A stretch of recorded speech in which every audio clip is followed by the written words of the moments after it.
కేసీఆర్ కేటీఆర్ దయాకర్ అంతా బ్రోకర్లే. ఎమ్మెల్యే యశస్విని రెడ్డి, పాలకుర్తి ఎమ్మెల్యే యశస్విని రెడ్డి పాలకుర్తి మండల కేంద్రంలోని ఎమ్మెల్యే క్యాంప్ కార్యాలయంలో టూరిజం శాఖ మంత్రులు జూపల్లి కృష్ణారావుతో కలిసి పాత్రికేయుల సమావేశంలో పాలకుర్తి శాసనసభ్యురాలు యశస్విని ఝాన్సీరెడ్డి ప్రజలు బండకేసి కొట్టిన బుద్ధిరాలే. ఎర్రబెల్లి కేసీఆర్ చేసిన పాపాలన్నీ ఒక్కొక్కటిగా కడిగేస్తున్నాం. తుపాకీ రామును తలపించింది కేసీఆర్ గంజాయి మొక్క ఎవరో ప్రజలు 2023 ఎన్నికలు గుర్తించారు. మీ తీరు మారకపోతే ప్రజలు మారాలా బుద్ధి చెప్తారు. ఎమ్మెల్యే యశస్విని ఝాన్సీరెడ్డి. ఈ సందర్భంగా ఎమ్మెల్యే యశస్విని ఝాన్సీరెడ్డి మాట్లాడుతూ సోనియా రాహుల్ గాంధీ గారి ఆశలతోనే ప్రియతమ నాయకులు రేవంత్ రెడ్డి సీఎం అయ్యారు. మంత్రివర్గ విస్తరణపై మాట్లాడే అర్హత ఎర్రబెల్లి దయాకర్ రావుకు మీకు లేదు. తెలంగాణ కోసం పోరాడిన ఉద్యమ ద్రోహులే మీ మంత్రివర్గంలో పనిచేశారు. కానీ మా ప్రభుత్వంలో అన్ని సామాజిక వర్గాలకు రేవంత్ రెడ్డి గారి ప్రభుత్వంలో మంత్రివర్గం ప్రాధాన్యత ఇచ్చింది. కేసీఆర్ కేటీఆర్ దయాకర్ రావు అంతా బ్రోకర్లే. ప్రపంచంలో ఎవరు లేరు. 15 ఏళ్ళుగా ప్రజలను పీల్చుకుతిన్న రాక్షసుడిని ఒక్కసారి పాలకుర్తి ప్రజలే పాతర వేశారు. ఎప్పుడు వచ్చావు అన్నది కాదు ముఖ్యం, బుల్లెట్ దిగిందా లేదన్నది ముఖ్యం. 7 సార్లు గెలిచినా నీకు కేసీఆర్ కాళ్ళు పట్టుకుంటేనే మంత్రి పదవి ఇచ్చారు. కన్నతల్లి లాంటి తెలుగుదేశం పార్టీని నామరూపం లేకుండా కాలగర్భన కలిపిన చరిత్ర అనేది. రేవంత్ రెడ్డి ఒక్కసారి గెలిచి సోనియా గాంధీ రాహుల్ గాంధీ ఆశీస్సులతో రాష్ట్రానికి అధిపతి అయ్యారు. తెలంగాణ ఉద్యమం ఉవ్వెత్తున జరుగుతున్న సమయంలో పాలకుర్తిలో సభ ఏర్పాటు చేసి తెలంగాణ ఉద్యమకారులను పోలీసులతో కొట్టించిన నీచ చరిత్ర అనేది. నువ్వు మాట్లాడే తెలంగాణ సహాయంలో ఉండి పోరాటం శూన్యం. నీ సొంత లాభం కోసమే టీడీపీ పార్టీని మోసం చేసిన కేసీఆర్ కాలకడ ఎమ్మెల్యే అంగడి పశువులు అమ్ముకున్న దీన చరిత్ర మీది. రాహుల్ గాంధీ గారిని, సోనియా గాంధీ గారిని, సీఎం రేవంత్ రెడ్డి గారిని విమర్శించే స్థాయి నీకు లేదు. తెలంగాణ సహన ఉద్యమ సమయంలో కేసీఆర్ విమర్శించిన ఎర్రబెల్లి ఇప్పుడు కేసీఆర్ మెచ్చుకోవడం విడ్డూరంగా ఉంది. అధికార దహం కోసమే పాకులాడ తెలంగాణ సహన ఉద్యమంలో 1200 మందిని పొట్టన పెట్టుకున్న ఘనత కేసీఆర్ కేటీఆర్ హరీష్ రావులదే. 10 ఏళ్ళుగా కాలేజీ కాలక్షేత్రం ఎందుకు పూర్తి చేయలేదు?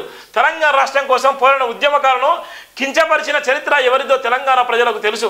ధనిక రాష్ట్రాన్ని అప్పుల కుప్పగా మార్చిన, వడ్డీలు చెల్లించుకుంటూ సంక్షేమాలకు ప్రాధాన్యమిస్తున్నాం.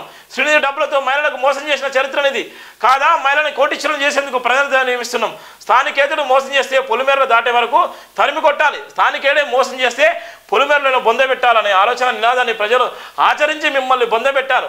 బీఆర్ఎస్ నాయకులు నోరు అదుపులో పెట్టుకొని మాట్లాడితే మంచిది. చరిత్రను తెలుసుకొని మాట్లాడాలి తప్ప చరిత్రను మరిచి మాట్లాడకూడదని ఎర్రబెల్లి మీద మండిపడ్డారు. ఈ సమావేశంలో బ్లాక్ అధ్యక్షులు, వివిధ మండల అధ్యక్షులు కూడా పాల్గొన్న నేపథ్యం కూడా ఉంది. ఆమె అనేకమైనటువంటి తీవ్ర వ్యాఖ్యలు చేసింది. ఎమ్మెల్యే యశస్విని ఝాన్సీరెడ్డి నిన్న పాలకుర్తి ప్రెస్ మీట్లో పెట్టి అనేకమైన వ్యాఖ్యలు చేసింది. కేసీఆర్ కేటీఆర్ దయాకర్ రావు బ్రోకర్ దందా రేసిళ్ళు.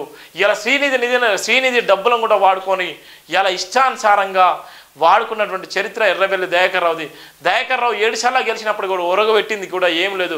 నమ్మిన పాటికి నట్టెట్ట ముంచినటువంటి గనుడు కూడా ఎర్రబెల్లి దయాకర్ రావు అని ఆమె తీవ్రమైన వ్యాఖ్యలు చేసింది. ఒక్కసారి ఎమ్మెల్యే గారితో మాట్లాడే ప్రయత్నం చేద్దాం. ఆమె స్పందిస్తే అక్కడ జరిగేటువంటి ఏమైంది ఏమని చెప్పేటువంటి ప్రయత్నం చేద్దాం.